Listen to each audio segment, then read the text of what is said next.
আপনারা একটু ধৈর্য ধরেন, আমাদের কিছু সময় দেন, ইনশাআল্লাহ আমরা সবাই মিলে সমস্ত সমস্যার সমাধান করতে।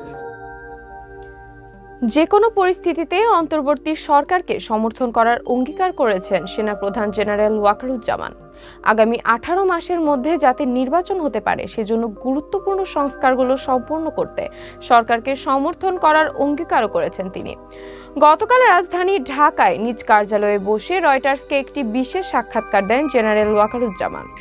তিনি বলেন, নোবেলজয়ী ডক্টর মোহাম্মদ ইউনূসের নেতৃত্বাধীন অন্তর্বর্তী সরকারের প্রতি তার পূর্ণ সমর্থন আছে। ডক্টর ইউনূস প্রসঙ্গে জেনারেল ওয়াকারুজ্জামান বলেন, আমি তার পাশে থাকব, যাই হোক না কেন, যাতে তিনি তার মিশন সম্পন্ন করতে পারেন। হাসিনার ক্ষমতাচ্যুতির কয়েক সপ্তাহ আগে সেনাপ্রধানের দায়িত্ব গ্রহণ করেন জেনারেল ওয়াকারুজ্জামান। তিনি বলেন, 1 থেকে 1.5 বছরের মধ্যে গণতন্ত্রে উত্তরণ ঘটানো উচিত, তবে তিনি ধৈর্য ধরার প্রয়োজনীয়তার উপর জোর দেন। আলাপকালে পূর্বে বাংলাদেশের রাজনীতিতে সেনা হস্তক্ষেপ এবং ক্ষমতা গ্রহণের প্রসঙ্গ উঠে আসে। এ ব্যাপারে সেনাপ্রধান বলেন, বাংলাদেশ সেনাবাহিনী রাজনৈতিকভাবে হস্তক্ষেপ করবে না। আমি এমন কিছু করব না যা আমার বাহিনীর জন্য ক্ষতিকর হয়। আমি একজন পেশাদার সৈনিক, আমি আমার সেনাবাহিনীকে পেশাদার রাখতে চাই।